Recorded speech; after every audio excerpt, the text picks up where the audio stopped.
Welcome to another day, DL's class. Okay. Let's have a word of prayer. Anybody want to pray today?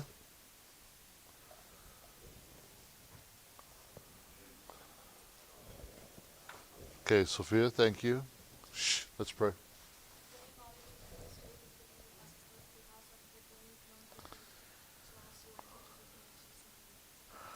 Amen, thank you. Okay, we left off yesterday. Shh, don't start, please. Let's go backward.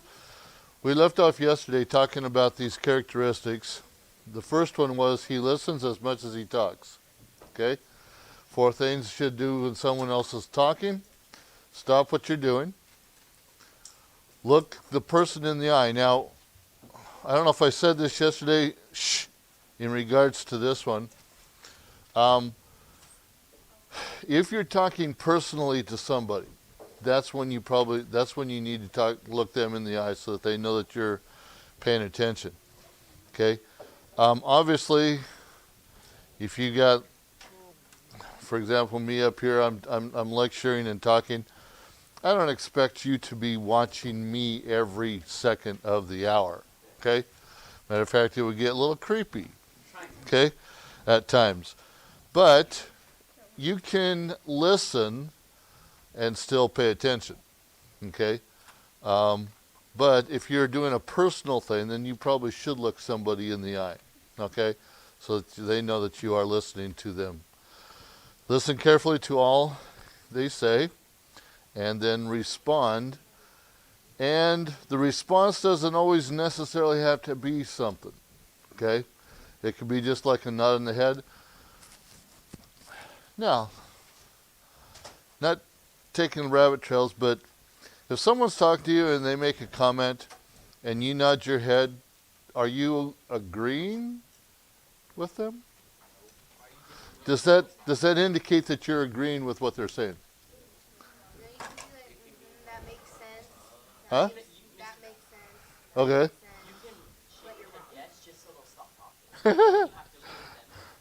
Sometimes. Okay. A nod of the head doesn't necessarily mean that you are agreeing with them. You are just acknowledging what they're saying. Okay? Good. Second, our tendency then is to keep on talking or doing whatever we're doing before the person began to talk. Look somewhere else. This is what we tend to do. Think of what we want to say next. Okay? And generally, a lot of times when you're trying to think of what you want to say next, you lose track of what they're saying. Okay? Because we have a tendency to forget what we wanted to say, and then we don't get to say it. And then we don't pay attention or offer any response.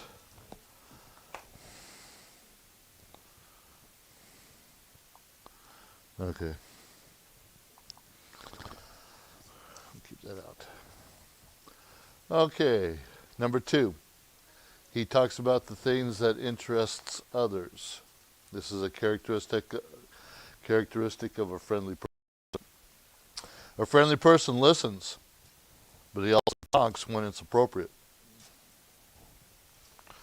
Conversation is a dialogue, not just a one-sided conversation.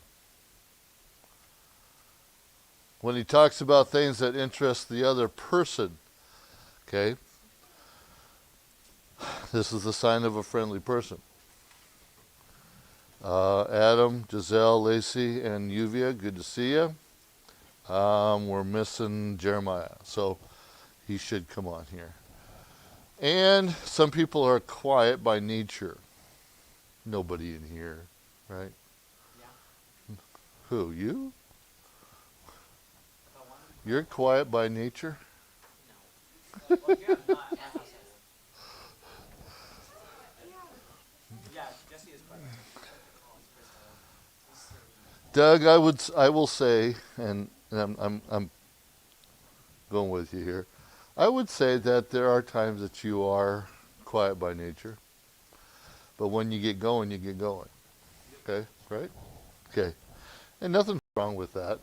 Okay, appropriate times. And this person must work harder than outgoing people to become a good conversationalist. Okay. I do not like conversations. I do not like to talk to people. I do not like to get up in front of people to talk.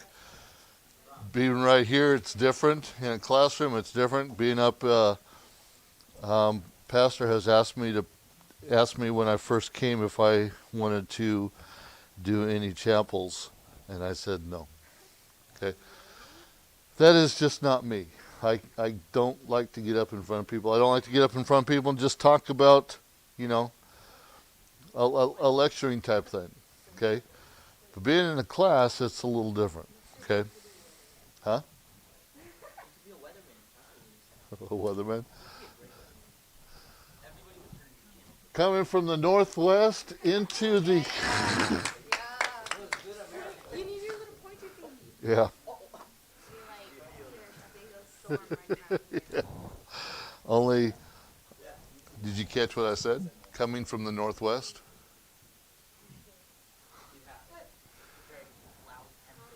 North, east, south, and west on a map.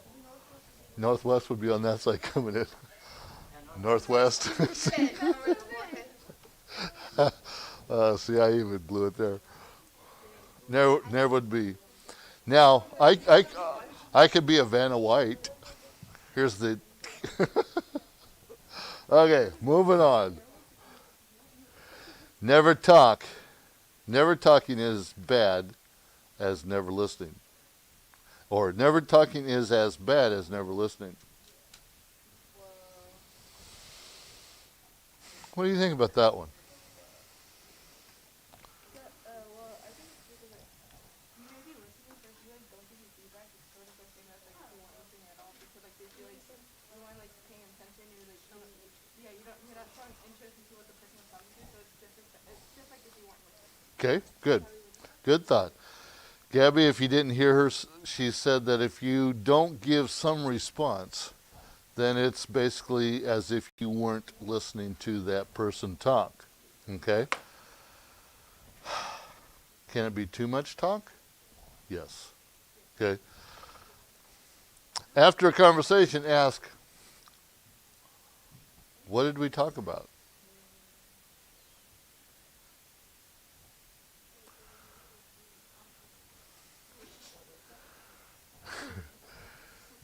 Asking the question, what did we talk about?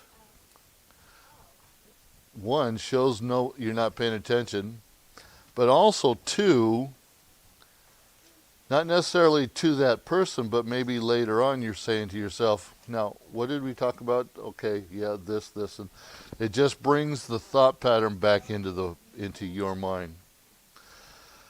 Third characteristic, they smile. Smiling requires self-forgetfulness instead of pride. Okay?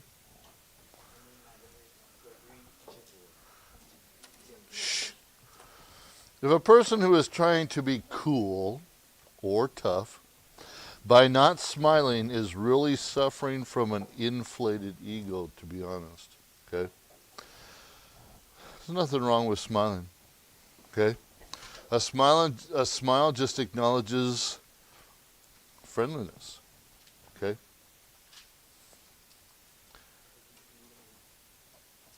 The real problem is the pride. I don't want to smile. Not going to smile. Can't make me smile. Although people can make you smile. See? You just smiled. Okay? Truly humble person has obviously no problem smiling. Okay? You don't walk around with this Grinch smile all day long. Okay? That's right. But a smile makes people feel better. Smiles reflect warm-heartedness instead of bitterness. Okay? A person that smiles, you feel like you can talk to them, you can be around them, you may want to be around them. Okay? They just show this warm-heartedness. A smile can tell people that you are compassionate, warm-hearted, and approachable. Okay? Unsmiling people give the impression of inward coldness, usually bitterness or rebellion. Real love is reflected in an easy, ready smile, not the Grinch type smile. Okay? When someone does that, you know it's pretty fake. Okay? Okay. Smiles. They relax the nervousness. Okay? Instead of causing insecurity. Okay? Shh, Doug. Doug.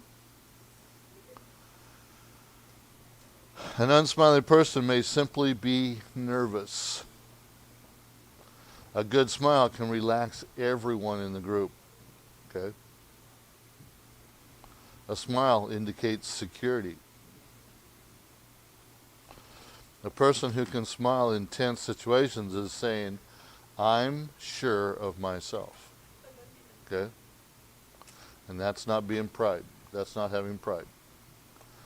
To the bad sense. You're proud of what you are, but you're not boasting with it. Smiling radiates godliness instead of sin. When all is well between a person and God, that person is humble, loving, secure, and happy. Okay?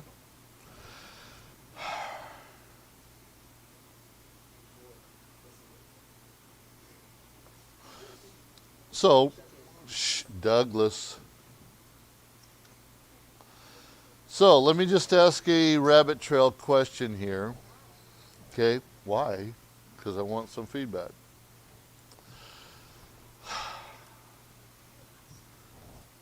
Based upon just what is here, and this is from your book, well, from my portion of your book,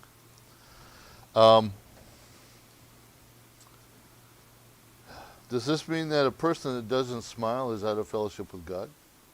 No. Explain. Because there's a lot of serious people. Like up there in the church, there's a lot of people that I've never seen smile. But I very well know that they're devoted to God. Okay. But, well, I haven't seen them like over a year now. Cause like,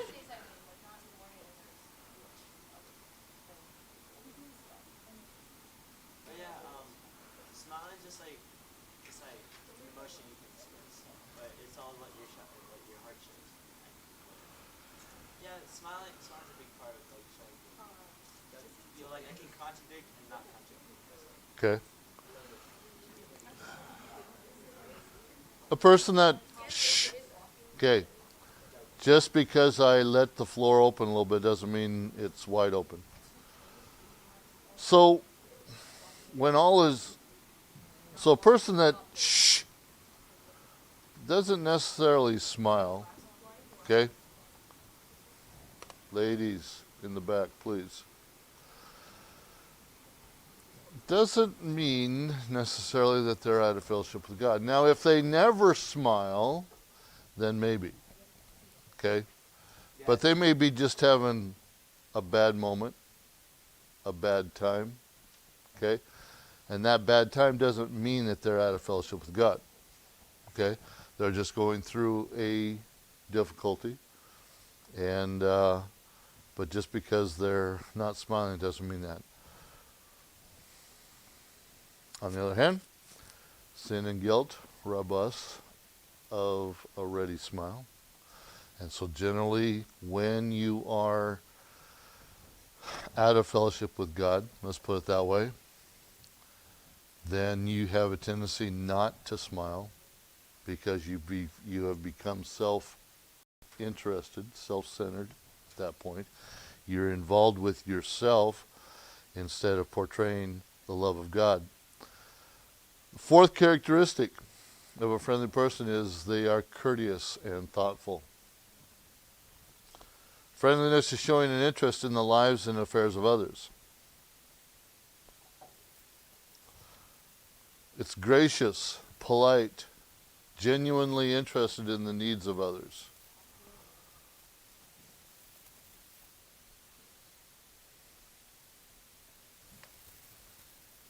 Fifth characteristic, they make friends of strangers. Okay? Shh. Now, huh?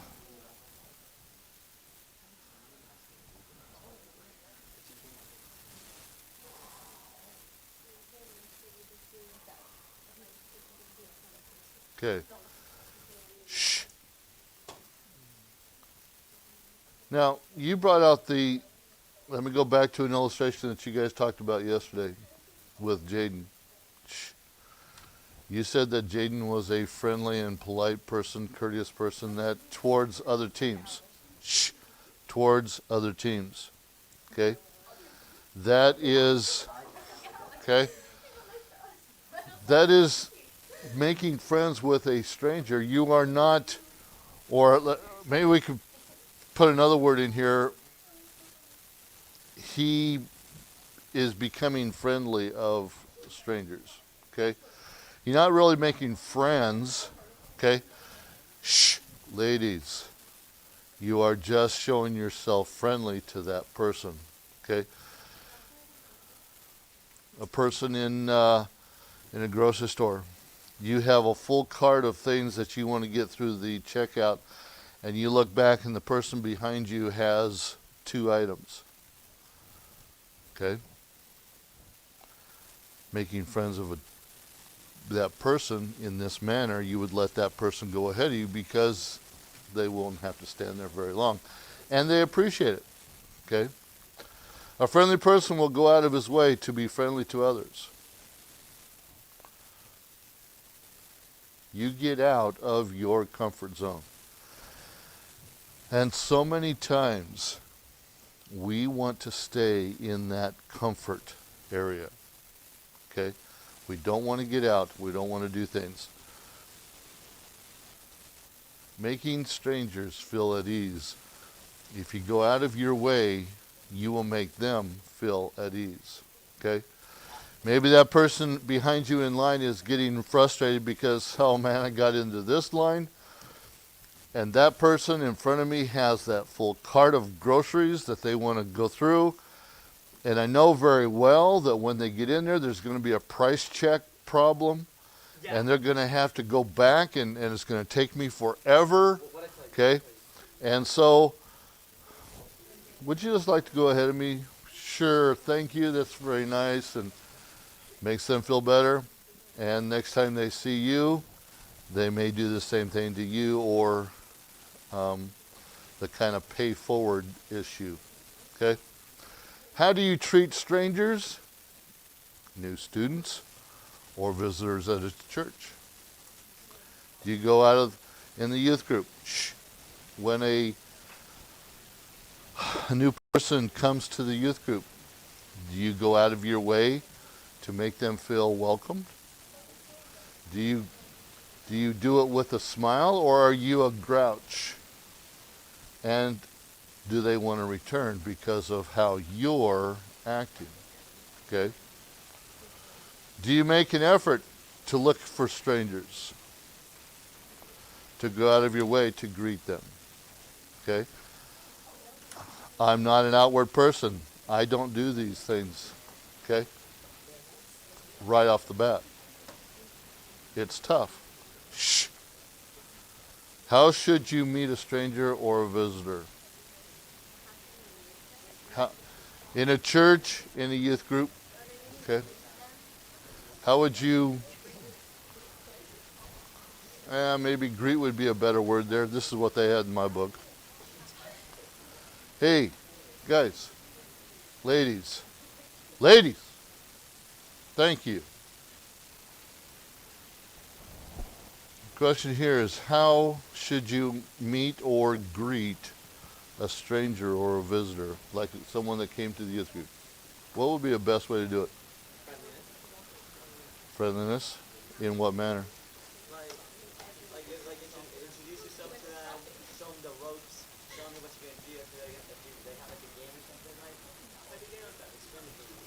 Amethyst, that's one.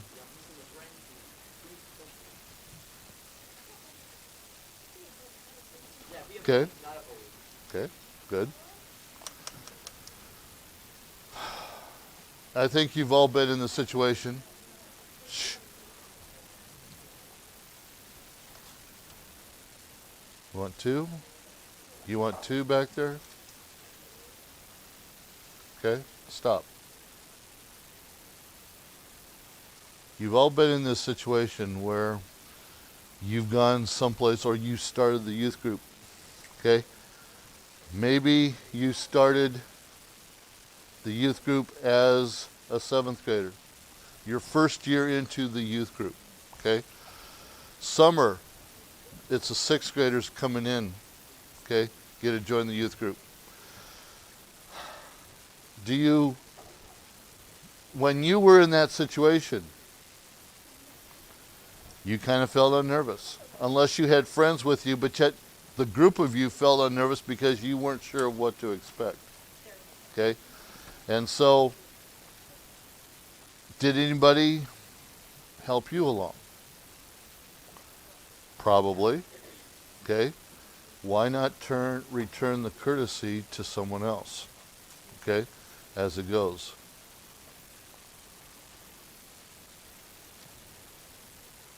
And we'll pick this one up on Monday probably. Why do we lose friends? Okay? Try to be courteous. Try to be friendly today. Finish out this week in a friendly manner. DLs, we'll see you later.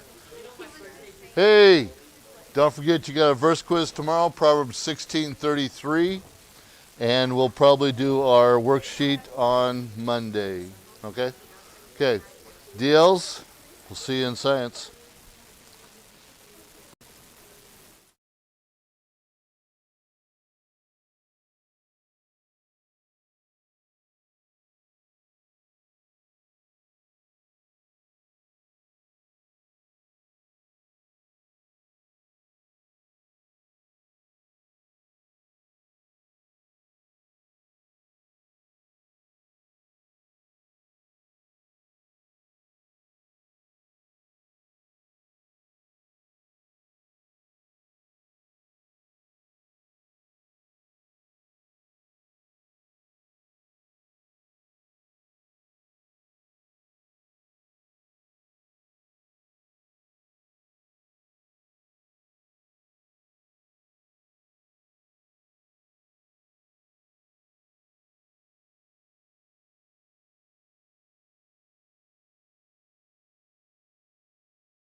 right. Guys, stop talking. All right, let's start with Elijah. Come up and read your limerick for the class. Or you don't have to come up. Just go ahead and stand and read your limerick. Okay, go ahead, Elijah. Huh? No, go first.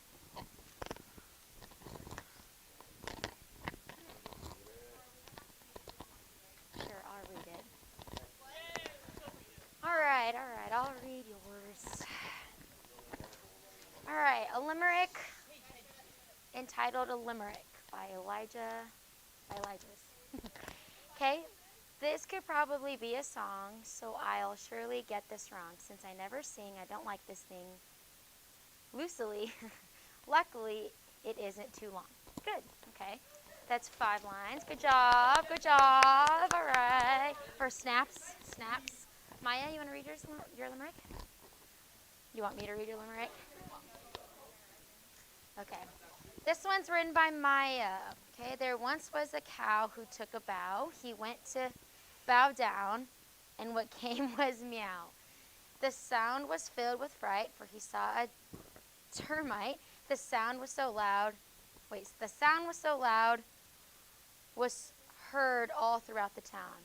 Okay, that last poem, remember with your last poem, with limericks, they have to have, 5 syllables within the line. Let me pull out our notes real quick. Go ahead and turn actually in your grammar, literature books. Okay, turn to literature. A limerick. Okay, so even if it doesn't have 5 syllables, as long as we get the concept, but on page number 201, it goes, lines 1, 2, and 5, they have 3 feet, so not 5 syllables, sorry, 3, and then 3 and 4 have 2, so they have to have 3 within them that you can clap your hands 3 times, and then that line would be fitting inside of that line.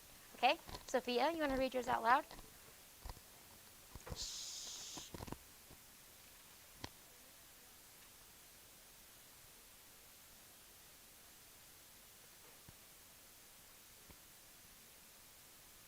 Okay. Make sure your lines 1, 2, and 5 rhyme, and then 3 and 4 rhyme. Okay? Isaac?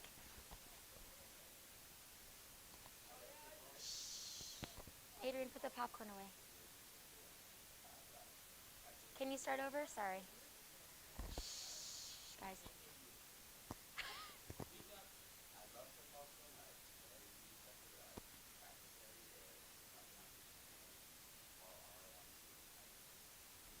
Okay. Good. All right. Ricky, Adrian, sorry.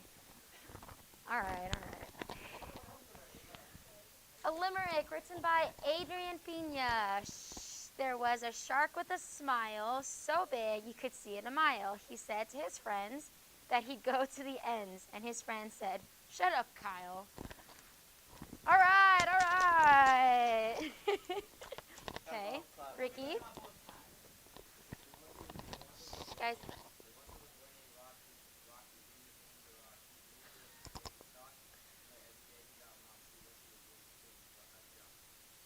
Interesting. So make sure your lines 1, 2, guys, with a limerick, listen. With a limerick, the first, second, and last line rhyme with each other, and then the third and the fourth lines rhyme together. Okay? So, yes, your poem did rhyme, and it did have that rhythm as a limerick, but make sure that the rhymes are, it matches the rhyme scheme as well. Okay? Andrew?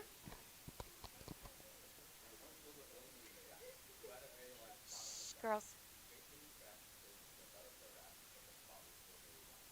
All right. All right, Austin, go ahead. Oh, okay. All right. There was a young boy. That boy. I'm sorry. What does that say? What does it say? Oh, that boy plotted a ploy. Not a soul believed him, so he showed them, and his name is Troy. Okay, so good on the first 2 lines and the last line rhyming, and then the lines 3 and 4. Just make sure when you're developing your limerick, it's kind of telling a story somewhat. Okay, just kind of random words is okay, but we'll turn that in and we'll work on it. Okay? Yes, go ahead, Jesse.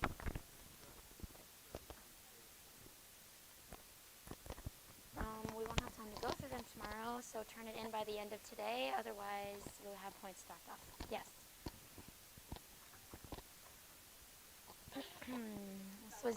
This was assigned on Monday, or Tuesday.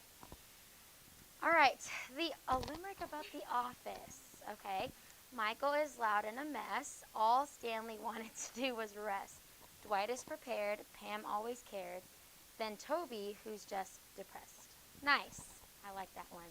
Mina? Can you pass it to me? The Sponge by Lena. Okay, there once was a man named SpongeBob. Being a fry cook was his job. He wears hats and ties, and I hope he never dies. When he drives, he hardly ever stops. All right, all right.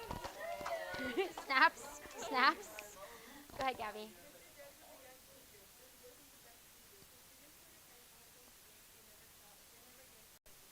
Okay. Good job, good job, good job.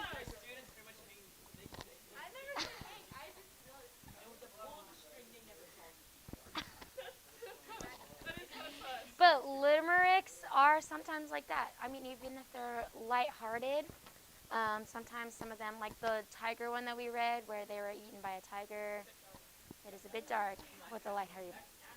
All right, Derek. Shh, guys, Adrian, throw the popcorn away. I already said put it away. But if you can't obey, then we're just going to throw it away.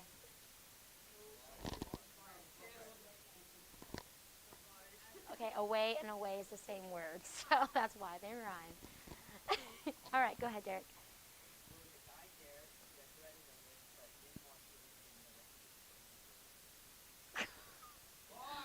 Okay.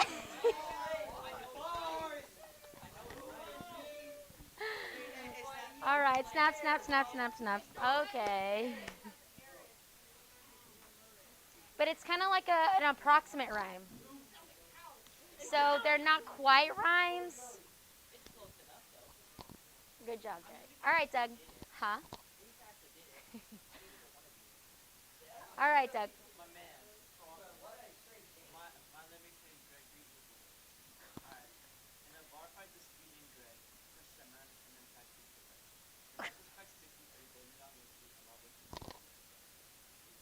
Hey, all right.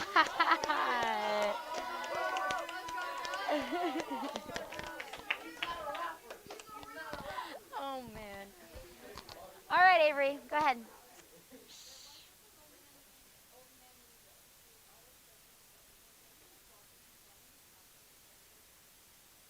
Nice, nice, nice.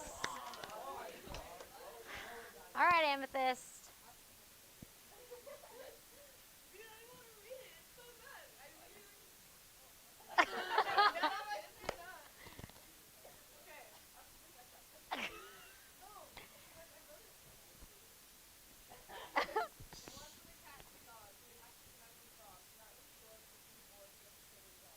Nice, nice, nice, nice.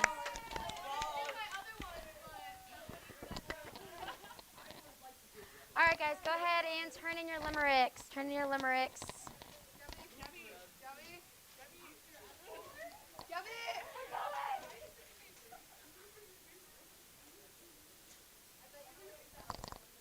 It doesn't matter.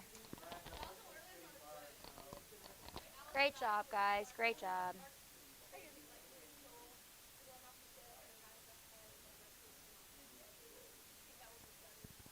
All right, go ahead and take out your literature books. We should already be turned to our limerick page, but go ahead and turn to page 205. 205. Those of you in distant learning, make sure you turn in your limericks. Send it to me by the end of today, please. All right, let's talk about free verse. Free verse, okay? If you guys look at the definition, guys, no more talking. Yeah, it's kind of boring sometimes when there's no really like. It says if you guys look, it has no rhyme or meter. So honestly, free verse is just kind of yes, like a paragraph that authors write about a topic, but it's just there's no really like we like poems a lot of times because they have their rhythm and they sound good to the ear. But with free verse, it usually has no rhyme and it tends to follow a normal rhythm of someone who is actually talking. So if they're just randomly talking and saying a speech, that's what a free verse would usually follow, is a normal rhythm and cadence of speech. Hold on, give me one moment. All right, so that is free verse. Let's read Takes Talent, written by Don Marquis. Just before we do that, just a little bit of background to him. He was an American poet, playwright, short story writer, newspaper columnist, and he was remembered for his creation of the characters Archie and Mehitable, a cockroach and a cat whose humorous adventures were collected in the lives and times of Archie and Mehitable. I actually have never heard of them. Has anybody heard of them? No, I haven't either. But we're all learning something every day, right? So the character Archie cannot press the keys of the typewriter to form capital letters and make punctuation marks.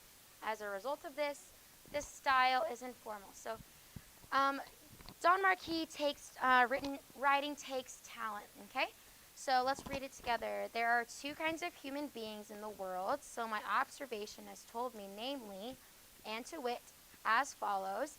Firstly, those who, even though they were to reveal the secret of the universe, to you would fail to impress you with any sense of the importance of the news.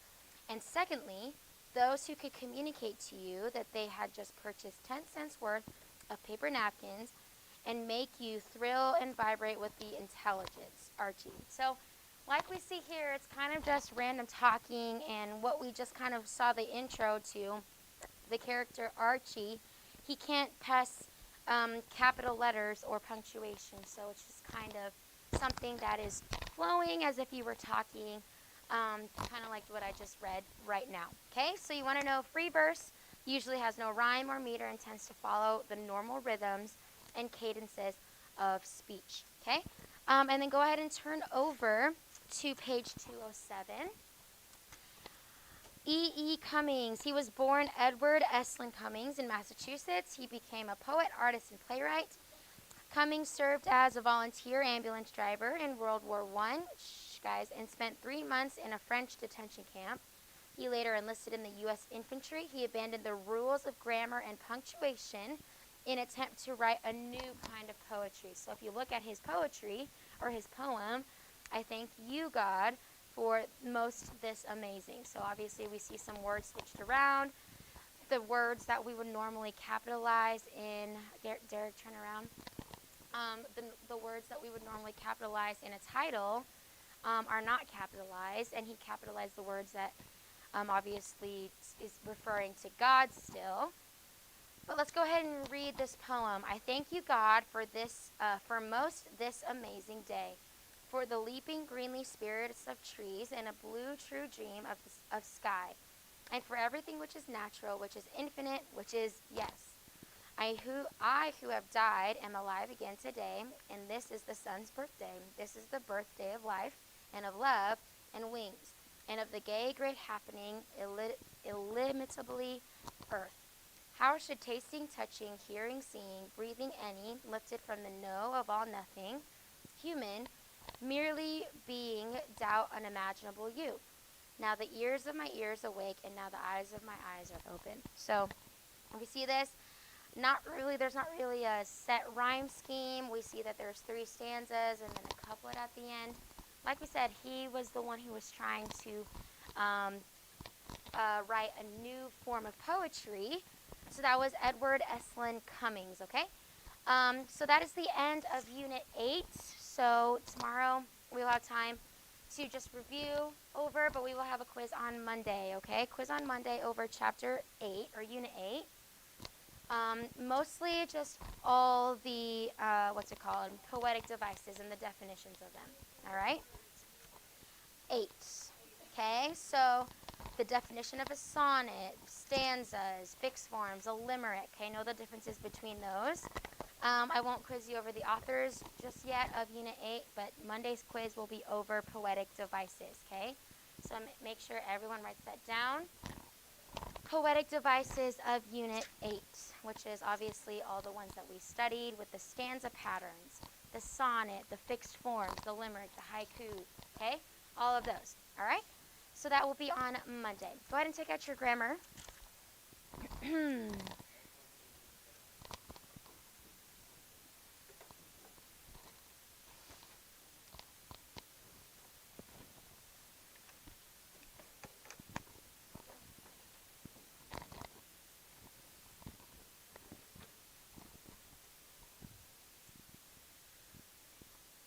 Turn to page number, give me a moment, let me pull up my,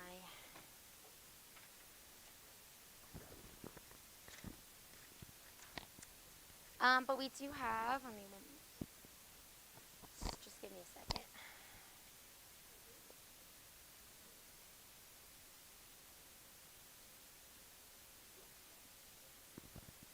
All right, so like I've already announced, we do have a test on Friday over Units 11 and 12. So go ahead and turn over to our page on page number 153, okay? 153. So on page 152, page 152 obviously has review of past units, but our test on Friday will only be over Units 11 and 12. Usually our tests have obviously review units on them, but I'm just going to kind of format the test to where it's just reflecting Units 11 and 12 on Friday, okay? So let's practice those. Look at exercise G. Exercise G, go ahead and work on it. You're underlining your subjects once and your verbs twice. Above each noun, write its use, okay? So, as a review for direct objects, we know that those go with what kind of verbs, class? Action or linking? Direct objects? Actions. Same thing with indirect objects. We can only have indirect objects if there are direct objects, but they're not always going to be indirect objects. What question or what understood question do we ask when we're finding our indirect object? Does anybody remember? Not who or what. So we find our who or what, which is our direct objects. Okay, we ask to whom or for whom. Okay, with indirect objects, we ask to whom or for whom. So for example, I gave Gabby a pen. Okay, I gave is my subject and my verb. What did I give, class? A pen. That's my direct object. To whom or for whom? Gabby. Gabby is my indirect object. With objective complements, what question do we ask here to find it? With OCs. Does anybody remember? Okay, not quite. It's to be. Okay? Here's my example. All right, we elected, well, I'll just give an example of what we did in America. We elected Biden president. Okay? We elected is my subject and my verb. Guys, we elected Biden. Biden is my direct object. Then president, okay, is my objective complement. I would say to be who or what, okay, or to be president. To be is, or president ends up being my objective complement. But we only can have objective complements if we have a direct object, okay? Same thing, we're not always going to have an objective complement with our direct object, but we always will have a direct object if there is an objective complement, okay? Predicate nominatives, what do those go with? What kind of verbs do those go with? A linking verb, good. Object of the preposition, those obviously go in what kind of phrases? Prepositional phrase, good, Avery. And then what are positives? What do they do? Not describe, we have explain, good, further explain. So the students are in the class, or the students, Elijah, Sophia, and Maya. Okay, Elijah, Sophia, and Maya would be my positive, further explaining my subject, student. Okay, and then direct address. We obviously know that that is directly addressing somebody, okay? So make sure if there is, listen guys, if there is an imperative sentence, what's the subject of my imperative sentence? If you're telling someone to do something, it is an understood you. So make sure you're not confusing direct address with the subject of an understood you, okay? All right, go ahead and work on exercise G. Some of you guys have already worked on it while I was talking, so good. But let's do number 1 in a moment. I'm tired. Stand up there. All right, who has number 1? Go ahead and raise your hand.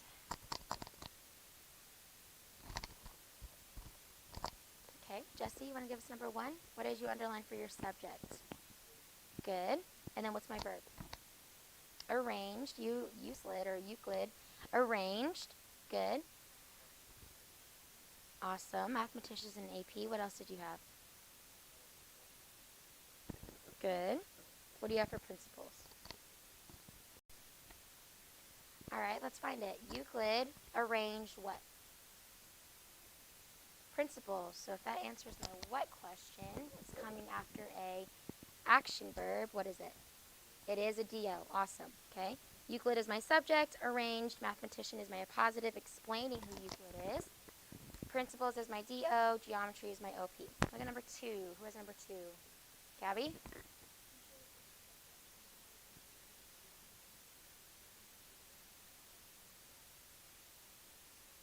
Awesome. People is my subject. Consider is my verb. What do they consider? Geometry.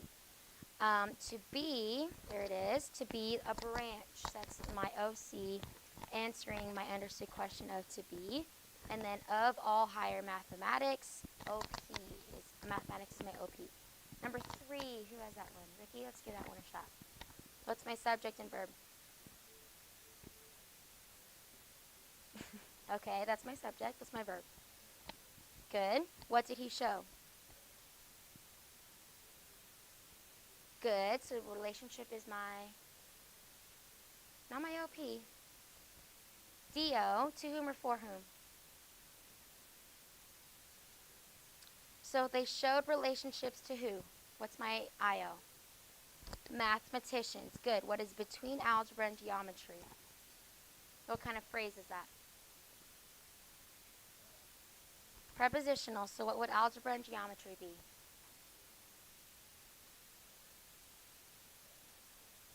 I don't know. C. O. Good. OP. Objects of the preposition. Algebra and geometry are compound OPs.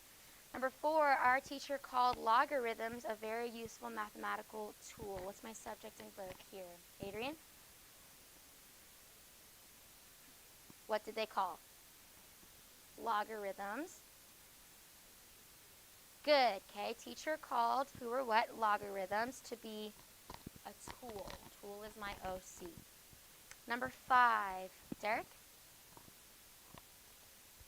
What's my subject and verb?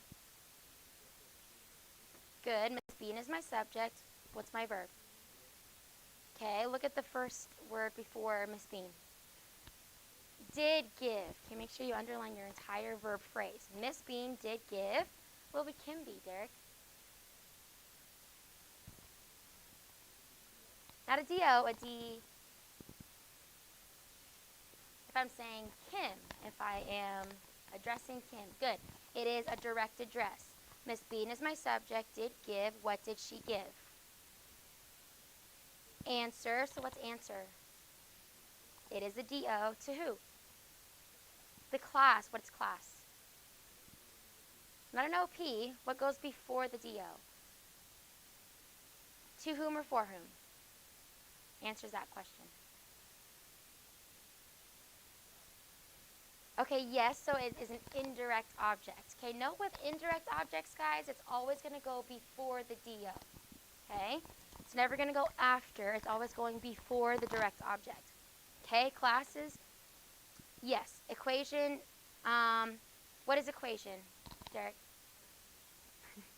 It is an OP. To the last equation is my prepositional phrase. Okay? And yes, that is one thing to note. Objective complements go after a DO. Indirect objects always go before. Okay? All right, let's look at exercise H. Exercise H, using nouns. Okay, just to review, what do clauses have that phrases don't? What do clauses have? They have subjects and verbs. Okay, everyone note that. Clauses have subjects and verbs. And remember, with clauses, they are introduced by certain words. Okay, that's that, whether, if, whom, whoever. Okay, so remember, we're bracketing off our entire clause. So let's look at number 1. Okay, look at number 1. You're putting brackets around the clauses. Okay, parentheses around gerund phrases. What do gerunds end in, class? ing. And then you're underlining infinitive phrases. What am I looking for with infinitives? To plus a verb. Okay, so go ahead and do those. And then above each of those clauses or phrase, is it used as the subject? Is it used as the DO, PN, OP, or AP? Okay, we'll do number 1 for example. Okay, number 1. Learn to hold thy tongue. 5 words caused Zacharias 40 weeks of silence. Okay. No, in the Bible, he doubted the prophecy of God, and he didn't believe. I'm sure he said something along the lines of, how can this be, or something like that. That's only 4 words. Anyway, so, all right, guys.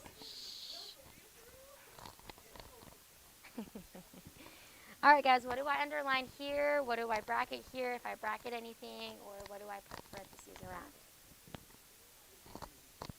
Okay, so let's do it together. Learn to hold thy tongue. Let's look at that part of the sentence. Learn to hold thy tongue. All right, Doug, what do I do here? What am I looking at? What phrase am I looking at? Okay, so what's my subject? Good. What's my verb? You hold.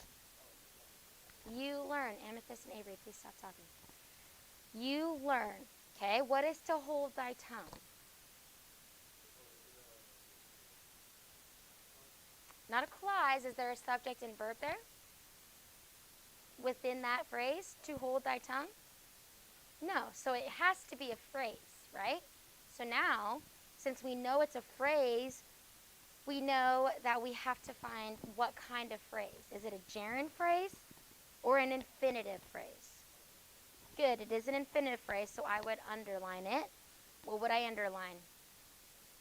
To hold thy tongue, that entire phrase. Okay, now, after we underline it, everyone should be paying attention. Okay, how is this being used? You learn what?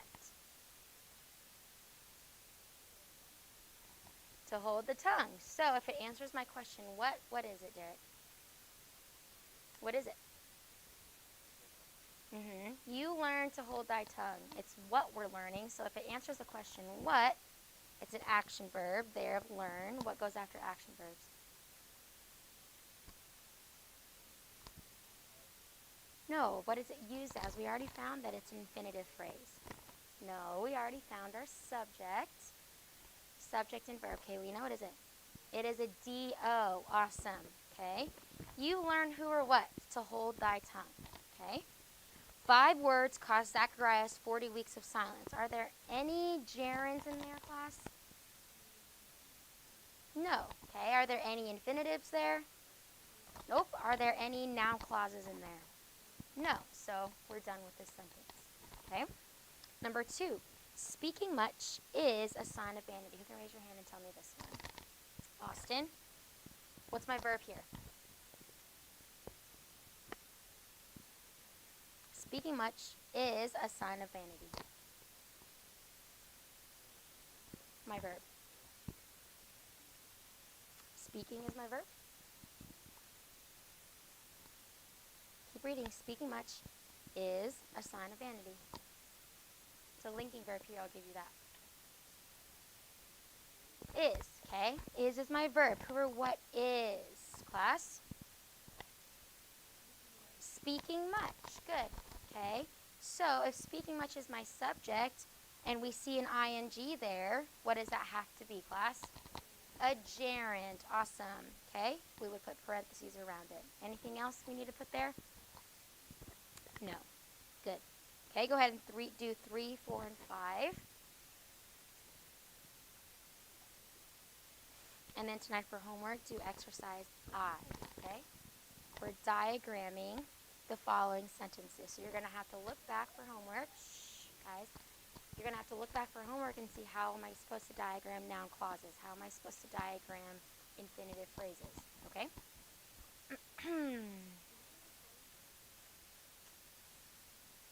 Tonight, for spelling, you're studying synonyms. We already did exercise B yesterday. Study your synonyms for your words. Okay? And then no literature homework. We already finished out the unit. Note that there is a quiz on Monday over Poetic Devices. Okay? Yes, Adrian?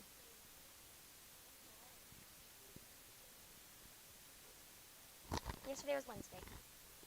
So that'll be tomorrow's homework. All right, let's go through number 3. The greatest homage we can pay to truth is to use it. Who has this one?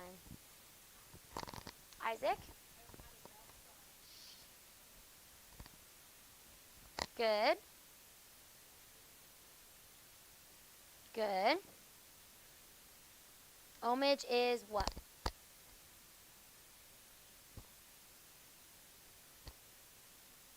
Not truth. We can pay to truth.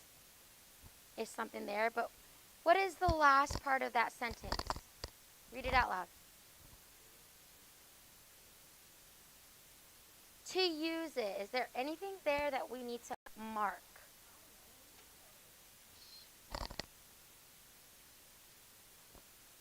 Okay, we're looking for brackets around subjects and verbs. Clauses with subjects and verbs. We're putting parentheses around gerunds and underlining infinitives. What is to use it?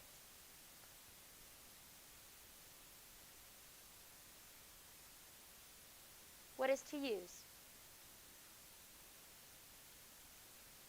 Is it a gerund? Okay. Is it a clause? Does it have a subject and verb? No. So it has to be. And come on, Isaac. What's the last? Shh, guys. It's not a clause. It's not a gerund. What's the last thing we're looking for? Infinitive. Good. Okay, so we see the word to. Good. There's a verb there. My verb is use, so I know that's an infinitive, to use. Okay, so what do I underline here? To use it, that entire phrase. Now, what is to use it being used as? Homage is to use it. It is a PN. Notice my verb, class. It is the word is. What kind of verb is? It is a linking verb, so therefore it has to be PN. Okay? Number 4, who overcomes by force hath overcome but half his foe. What do I have here? Andrew? What did you put here? Shh, guys. Who overcomes by force hath overcome but half his foe.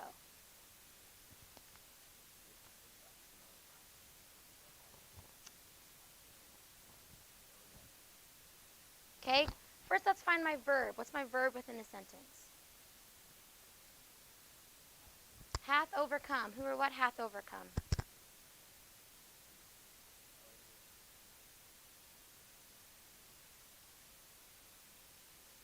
Who hath overcome? What's my verb? Or my subject? Class? Oh, is it? Who overcomes by force? Okay. So, who overcomes by force? I see that there's a subject within that. Who? There's another verb there, overcome. So I know that that is a noun clause. Good. What is that noun clause being used as, Andrew? The subject. Awesome. And then number 5, we often despise what is most useful to us. Who has this one? Avery?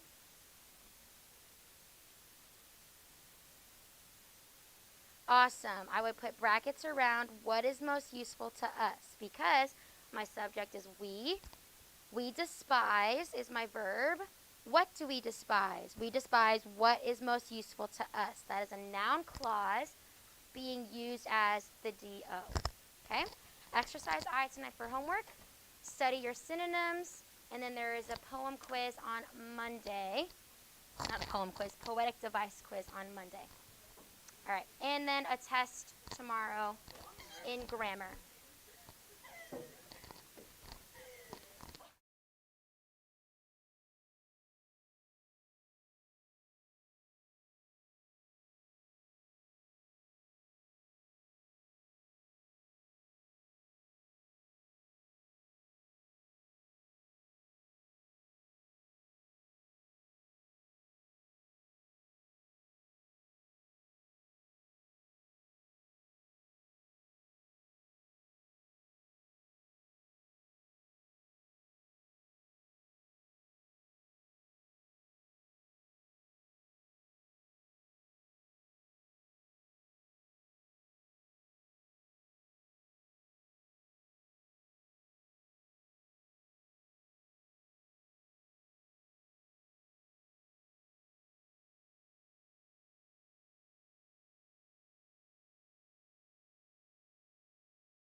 Yes, quickly.